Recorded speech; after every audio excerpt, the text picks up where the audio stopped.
Before you keep watching, like and subscribe so you don't miss the next story that will restore your faith in justice. It was 6:47 a.m. on a Tuesday morning when Marcus Johnson's entire life changed in a single moment. A young black man in his early 40s, Marcus had been walking the same route to work for 7 years. Same coffee shop at 6:30 a.m. Same 3-block walk through his quiet neighborhood. Same routine that had never caused a single problem. But on this particular morning, a police cruiser pulled up beside him. The lights weren't flashing, just a slow roll matching his pace.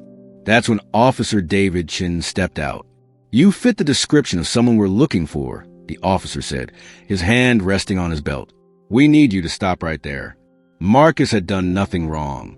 He was wearing his work uniform, a blue shirt with his company logo. He had his employee badge clipped to his chest. His hands were empty. His record was clean. Yet in the next 30 minutes, everything he'd worked for, everything he'd built, everything he believed about fairness would be questioned. And what happened next would either destroy him or become his greatest moment of truth. Hashtag build the story slowly and clearly. Marcus Johnson had always been the kind of man who did things right. Born and raised in Cleveland, Ohio, Marcus grew up in a working-class neighborhood where opportunities were scarce, but dignity was everything. His father, Robert Johnson, had been a factory supervisor for 42 years at a local steel mill. His mother, Patricia, worked as a nurse at St. Mary's Hospital. They taught Marcus one simple rule. Your name is your reputation. Protect it like your life depends on it. At 19, Marcus could have followed any path. Some of his friends turned to the streets. Others dropped out of school. But Marcus was different. He went to community college at night, while working days at a local grocery store. He studied business management and worked harder than anyone around him. By age 23, Marcus had landed a supervisory position at Precision Manufacturing, one of the largest industrial companies in Cleveland. For the past 17 years, he'd worked his way up to plant operations manager. He earned $68,000 a year. He had a small house in a decent neighborhood. He donated to the local church. He had never been in trouble with the law. His reputation was spotless. The neighborhood where Marcus lived was called Riverside Heights, a mixed community with about 60% black residents and 40% white residents. It was a quiet place. Crime was low compared to other parts of the city. People knew each other. They waved in the morning. They watched out for each other's homes. Marcus had chosen this neighborhood specifically because it felt safe, because it felt like a place where he could finally exhale. Every morning, without fail, Marcus would leave his house at 6:25 a.m. He'd walk 3 blocks to his favorite coffee shop, Morning Light Cafe, run by an elderly Korean couple, Mr. and Mrs. Kim. He'd order his usual, black coffee and a blueberry muffin. He'd read the newspaper. He'd check his emails on his phone. Then at 6:50 a.m., he'd walk the remaining 5 blocks to Precision Manufacturing. This routine had been his life for 7 years. On this particular Tuesday morning, July 14th, nothing felt different. The weather was pleasant. The streets were quiet. Only a few joggers and other early morning workers were out. Marcus walked with purpose, his mind already on the day ahead. A production meeting at 8 a.m. and a budget review in the afternoon. He passed the corner store. He walked past the park, where children would eventually play. He nodded to Mrs. Rodriguez, his elderly neighbor, who was watering her garden. Everything was normal. But 40 minutes earlier, something had happened that Marcus knew nothing about. 3 blocks away, at 6:20 a.m., a convenience store had been robbed. The suspect was described as a black man in his 30s or 40s, wearing a dark blue shirt, approximately 6 feet tall, with an athletic build. The police report went out at 6:35 a.m. Suspect at large. Matches description given by store clerk, possibly armed. Officer David Chun, a 15-year veteran of the Cleveland Police Department, received the call while he was patrolling Riverside Heights. He'd worked in this neighborhood for most of his career. He knew the streets. He knew the people. When he saw Marcus Johnson walking down the sidewalk at 6:47 a.m., wearing a dark blue shirt, Officer Chin made a decision. Hashtag make viewers emotionally invested. The police cruiser rolled up slowly beside Marcus, matching his walking pace. At first, Marcus didn't think anything of it. Police drove through neighborhoods all the time. It was normal, but then the car stopped ahead of him, blocking his path. Officer David Chin stepped out. He was a tall man, about 6'2", with 15 years of police experience etched into his face. His uniform was crisp. His badge gleamed in the morning sunlight. "You need to stop right there," Officer Chin said, his hand resting on his duty belt. "Don't move." Marcus's heart immediately began to race. His mind went into overdrive. Had he done something wrong? Was there an accident? Had something happened to his family? "Officer, what's this about?" Marcus asked, keeping his voice calm and respectful. He was already trained in this. Like so many black men in America are trained from childhood. Keep your hands visible. Speak clearly. Show respect. Don't make any sudden movements. "A robbery occurred about 15 minutes ago," Officer Chin said, pulling out a small notepad. 3 blocks from here. The store clerk reported that the suspect matches your description. You're wearing a dark blue shirt. You're about the right height and build. Marcus felt something cold wash over him. He was being stopped because he matched the description, because he was a black man in a dark blue shirt. His mind raced. He thought of his father, who had been stopped by police twice in his life, both times while doing nothing wrong. He thought of the news stories he'd seen. He thought of the fear that every black man in America carries with them. "Officer, I understand, but I haven't been anywhere near a store this morning," Marcus said, trying to keep his voice steady. "I'm walking to work. I work at Precision Manufacturing. It's just 5 blocks from here. I do this every single morning. You can check with them. I've worked there for 17 years. Officer Chin didn't seem to hear him.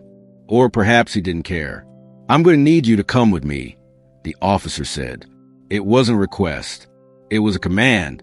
This was the moment when Marcus's carefully built life began to crumble. This was the moment when everything he'd worked for, his reputation, his dignity, his freedom, hung by a thread. "Officer, I'm telling you the truth," Marcus said, his voice now shaking slightly. "I haven't done anything wrong. I just work early shifts. I get coffee and then I go to work." "You can explain that downtown," Officer Chin said, gesturing toward a police cruiser. Other people on the street had begun to stop and stare. Mrs. Rodriguez was watching from her garden, her face filled with concern. A jogger had stopped running and was recording on his phone.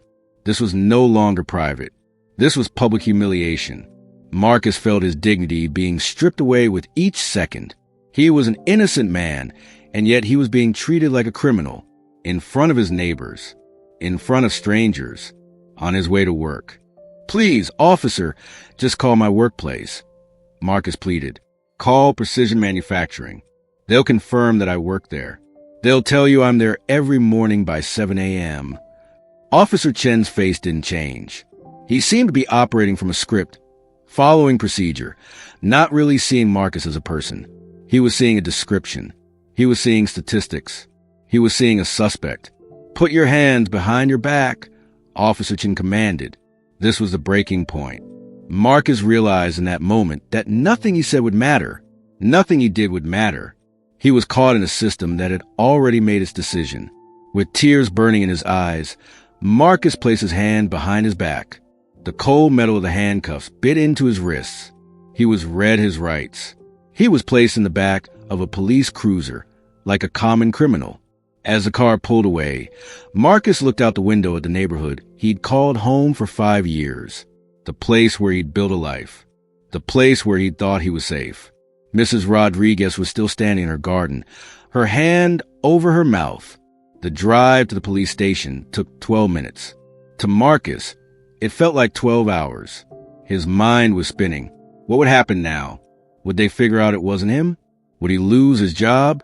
Would his reputation be destroyed? At the police station, Marcus was processed.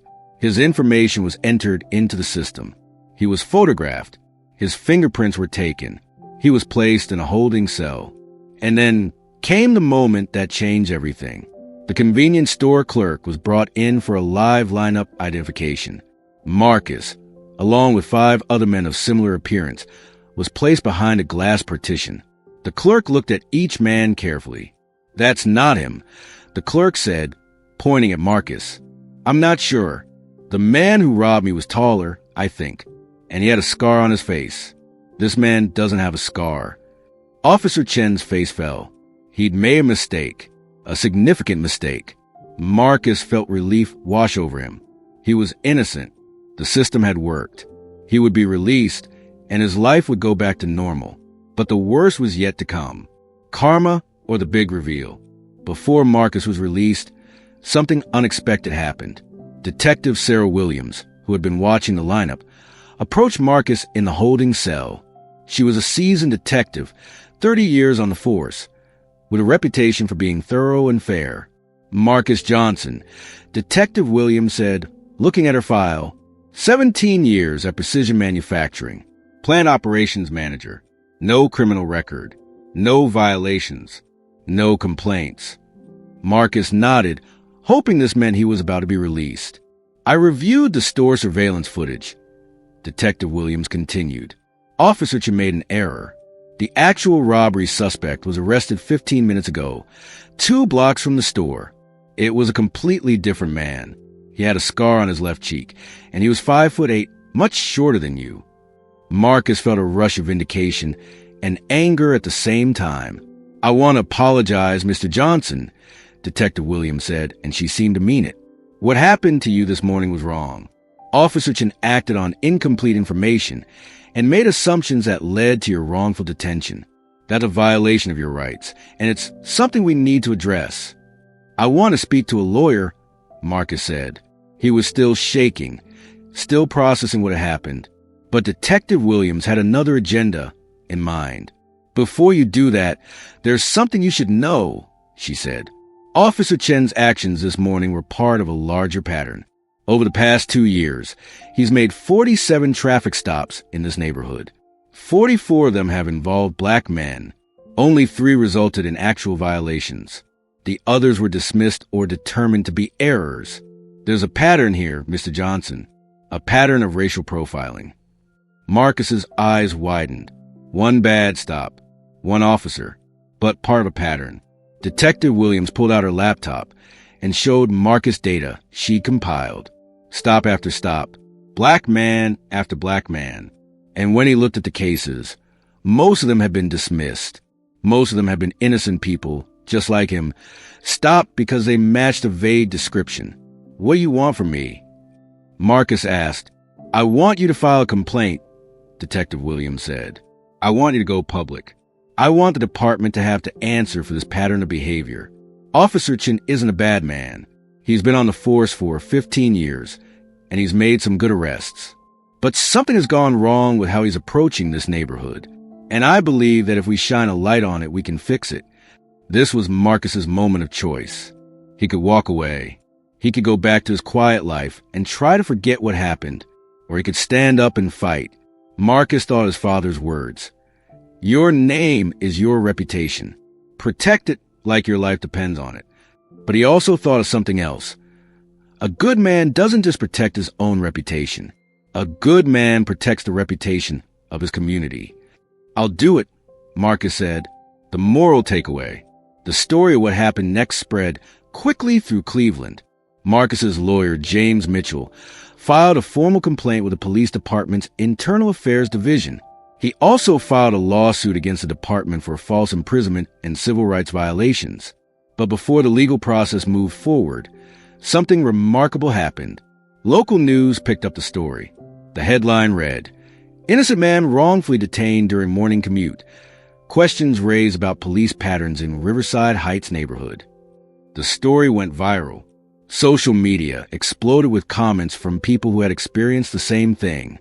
People who had been stopped because they matched the description. People whose lives had been disrupted by assumptions based on their skin color. What Marcus didn't expect was that Officer David Chen would reach out. 3 days after the story went public, Officer Chen requested a meeting with Marcus. It took place in Detective Sarah Williams' office at the police station. Officer Chin looked different than he had that morning. He looked tired. He looked like someone whose certainty had been shaken. "Mr. Johnson, I owe you an apology," Officer Chin said, and his voice carried real remorse. "I made a judgment based on incomplete information. I saw a description, and I made an assumption. I didn't see you as a person. I saw you as a statistic." Marcus listened quietly. "I've been reviewing my stops over the past 2 years," Officer Chin continued, "and I have to face something I didn't want to face. I've been stopping black men at a rate that's 4 times higher than white men in the same neighborhood for the same vague descriptions. And I've been doing it in a way that assumes guilt rather than investigating thoroughly." Officer Chin paused, and when he continued, his voice was shaking. "My grandfather was Chinese immigrant," he said. "He faced discrimination his entire life. He faced people who made assumptions about him based on how he looked. And here I am, 40 years later, doing the exact same thing to someone else. To you. And I'm ashamed." Marcus didn't know what to say. He'd expected defensiveness. He'd expected the system to protect its own. Instead, he was seeing genuine human growth and accountability. "What matters now," Marcus finally said, "is that it changes, not just for me, but for everyone." And it did change. The Cleveland Police Department launched a comprehensive review of all traffic stops in the Riverside Heights neighborhood over the past 3 years. They implemented new training on implicit bias and racial profiling. They created new guidelines for detention that required more specific descriptions and better documentation. Officer David Chun, rather than being fired or demoted, was given the opportunity to attend a special program on community policing and implicit bias. He came out of that program transformed. He began speaking to other officers about his mistakes. He became an advocate for change within his own department. But perhaps most importantly, he and Marcus developed an unlikely friendship. 6 months after his wrongful detention, Marcus received an invitation from the Cleveland Police Department. They were hosting a community forum on racial bias in policing, and they wanted Marcus to speak. Marcus stood in front of 200 people, police officers, community members, civic leaders, and media, and he told his story. He told them about the morning he was stopped. He told them about the fear he felt. He told them about the injustice of being judged based on appearance alone. But he also told them something else. "I could have let this destroy me," Marcus said, his voice clear and strong. "I could have become bitter. I could have assumed that the entire system is corrupt. That change is impossible.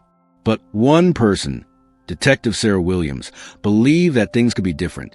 And one person, Officer David Chun, had the courage to look at himself honestly and admit he was wrong." He paused, looking out at the crowd.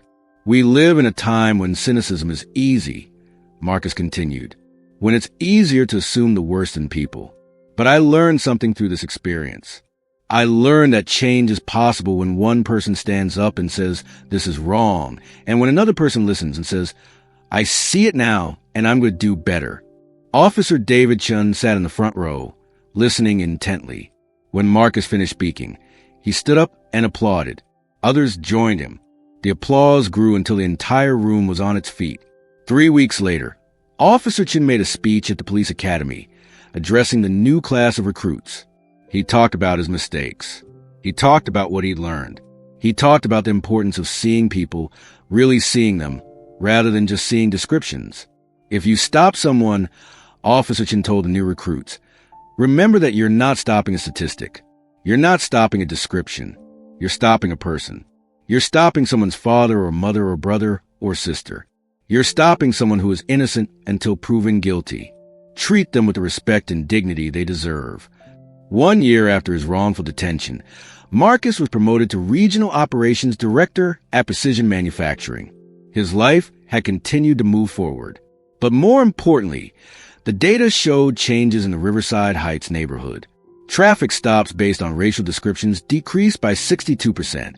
The number of wrongful detentions dropped to 0. Community trust in police increased significantly. Marcus and Officer Chin remained in contact. They spoke at community forums together. They became advocates for change. And they became something unexpected. Friends. One evening, They sat together at a coffee shop, and Officer Chin said something that Marcus would never forget. "You know what I learned from you, Marcus?" Officer Chin asked. "I learned that justice isn't just about following the law. Justice is about seeing the humanity in every person you encounter. It's about recognizing that your assumptions can destroy lives if you're not careful. And it's about being brave enough to admit when you're wrong and do better." Marcus smiled and replied with words his father had taught him long ago. "Your name is your reputation. But more than that, your actions define your character.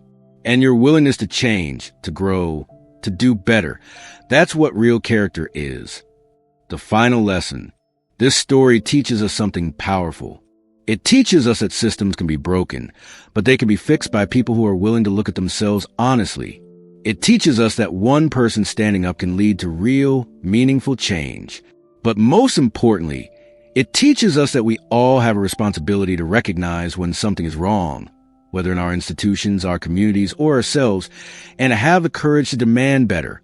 If this story inspired you to think about justice, fairness, and the importance of seeing each other's humanity, please like and subscribe so we can share more stories that restore your faith in the power of change and redemption. Hit the notification bell so you don't miss our next video.